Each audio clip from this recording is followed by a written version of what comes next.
So it has officially been 18 days since the whole BeaPlays situation initially started, and stuff has really calmed down, and I have not seen much about it, but there has been some developments that have arisen that I would like to discuss on the channel, as well as just some other stuff that I want to go over that I was honestly very surprised by, and that potentially kind of point in a specific direction of this situation, which I'll get into. Now again, a quick disclaimer. In this video, I will be very clear when I'm stating something that's my opinion versus factual, because factual things would be like the statistics I'm going to show you guys, and my opinion would be whether or not I believe certain victims. Now, getting straight into it, there are some major developments in the BeaPlays situation, and those developments are that they left the STAR program. Now, some people say that BeaPlays left the STAR program or that they were kicked. Now, the reason I'm not quite sure which is the case is because the STAR program is actually a physical program, but on Roblox, the way that they demonstrate someone's in the STAR program is by having them join a specific Roblox group.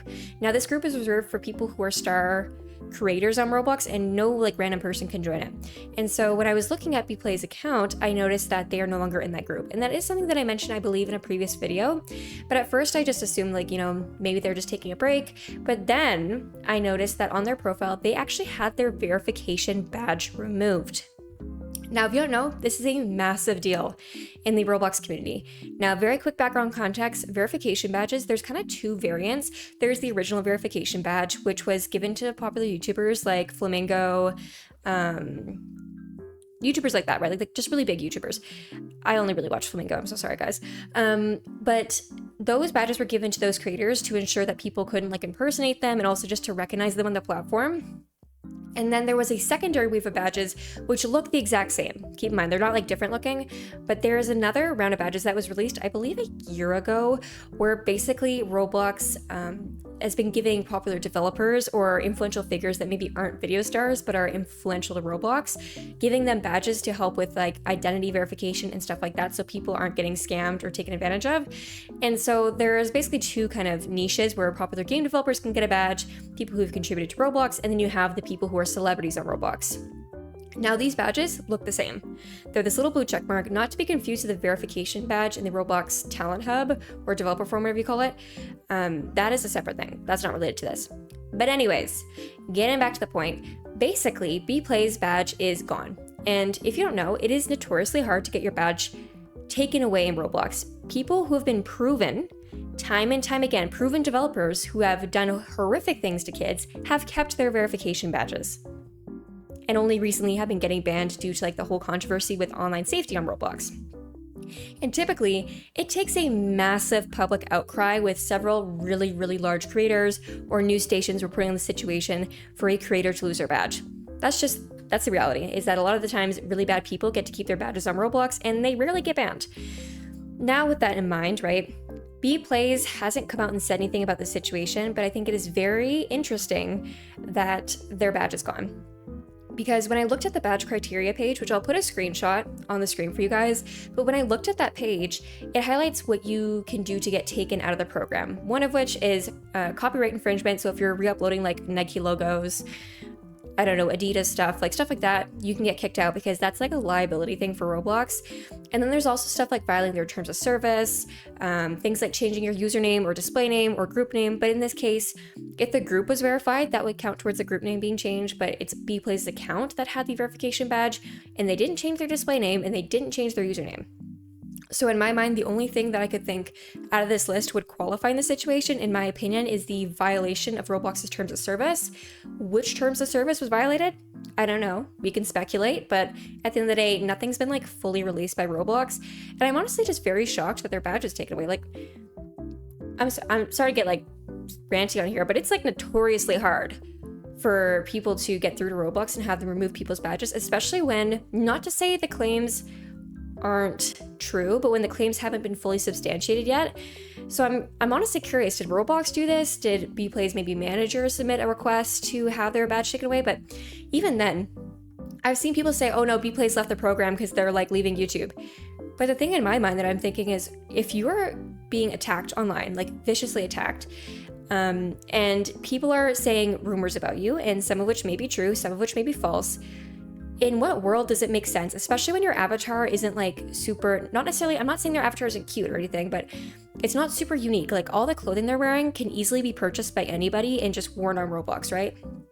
And so in what world, when you're getting accusations against you, does it make sense to take away the one thing that can prove that your account is yours? You know, because you'll have people go into games in Roblox in fake situations, in fake chat logs, and fake like screen recordings, and be like, oh my god, guys, this person was like so mean to me and they called me names. And typically when an influencer has a badge, that badge would have to show in the game above their username and in the sidebar so that you can tell, okay, this is that person. And that kind of prevents people from just dressing up as them and pretending to say things. But in this situation, that's basically enabling people to do that. I'm not saying anybody should do that because that's terrible, but it just logically doesn't make sense for BeaPlays to get their own badge removed. So that's why I'm speculating, and I would assume, in my opinion, that maybe it was taken away by Roblox. Now, something else that I was honestly quite surprised by is that when I went and checked BeaPlays status, it just kept saying there was an error. So I was kind of confused because you can do something where you can check when was somebody last online, and there's a couple ways you can do that. The first way is by going to their Roblox profile. It used to say that, but I thought in my head, I was like thinking when I used to go to like profiles and stuff to play with my friends, I thought at the bottom it would say when they were last online, but now that doesn't show. So I guess it's like a new security feature, I don't know.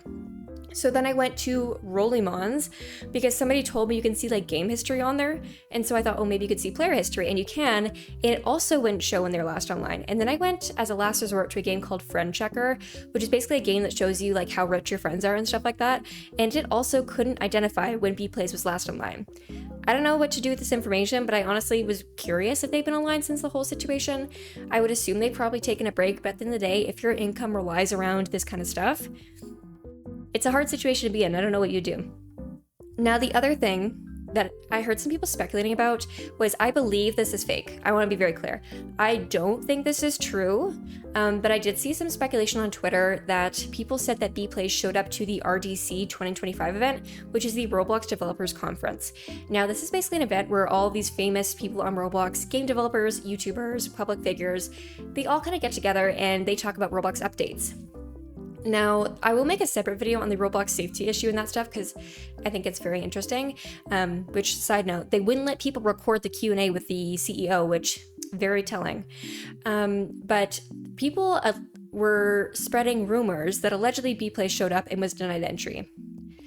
In my opinion, I don't personally believe these are true. I think that is just speculation, but obviously I didn't go to RDC, so I don't know.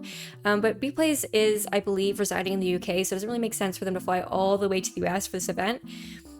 But with that in mind, they are obviously, or at least they were, an influential figure in the Roblox community, and the chances of them potentially having been invited to this event are probably very high, just because typically star creators are invited to Roblox events, but their badge, their verified badge, was taken away prior to RDC, I believe. I was looking the other day. Yeah, I'm pretty sure it was taken away prior to RDC, so in that case, I think their invitation would have been revoked if they had one to begin with. But at the end of the day, I don't believe these rumors are true, but I just wanted to share it because you never know. Now, the final thing I wanted to discuss was how some people are actually very agitated with Dress to Impress. Now, in my very last video that I've made, I spoke about how Dress to Impress is kind of using BeaPlays as a scapegoat of sorts, where they kind of put all the blame of the event onto BeaPlays and how BeaPlays handled it. And I get that when someone has super serious allegations, you want to distance yourself ASAP, like especially when you're a kids game, that's a PR nightmare. Like, you don't want to be associated with that. But what I thought was very interesting is that their Discord server is still like closed. Like, you can see stuff, but you can't chat, as well as they haven't really spoken about the situation. Now, I understand from a PR relations standpoint, obviously you don't want to like keep talking about drama, but the more you ignore it, I feel like the more like it appears, at least to me or maybe to other people, that you're trying to like sweep something under the rug. And that was kind of reinforced when they released an announcement, I think it was yesterday or the day before that, where they were talking about a new update to the game.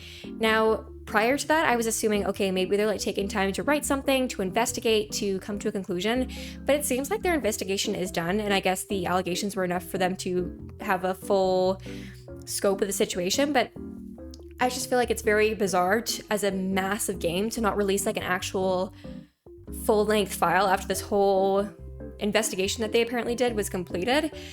Now, maybe there is stuff posted, I just didn't see it. I don't know, I could just have not seen it, I don't know.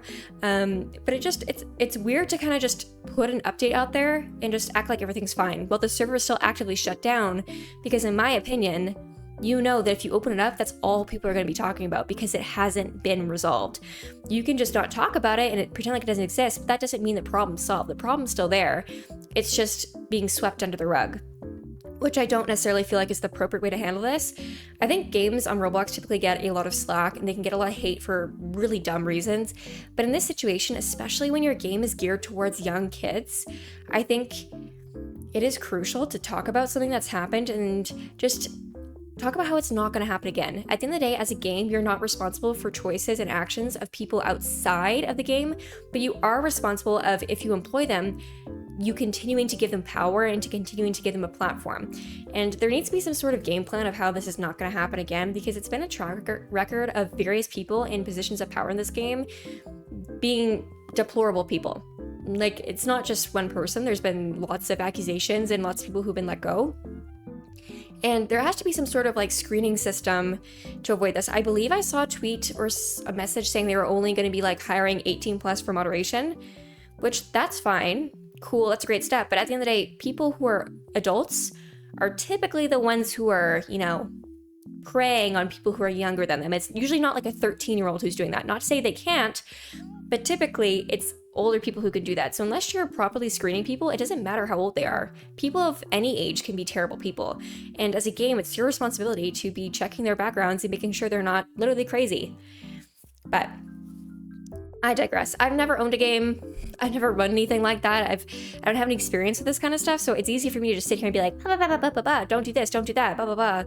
But I feel like that's the bare minimum you can do, especially when you're such a big game. Like, you're making a ton of money. You can invest a little bit of honey into, you know, making sure your game is appropriate for the demographic that you're targeting. Anyways, I just kind of want to talk about that. I was probably speaking pretty fast in this video. Honestly, it's because my throat's sore and I'm kind of sick. But I just kind of wanted to share those developments with you guys because I haven't really seen a ton of people talking about it. And my intention with making these videos, as per usual, is never to, you know, dogpile somebody and just cancel, because that is so toxic. But I do think it's important to share information and to relay stuff that I found and just share my opinions on stuff without being hateful or derogatory. So anyways, with all of that in mind, thank you guys for watching this video, and let me know maybe down below some other things you want me to talk about. I did try to post like another video about like internet safety, but I wasn't very happy with how it came out, and so I removed it. But I would like to talk about some other stuff, obviously, so let me know in the comment section. All right, bye-bye.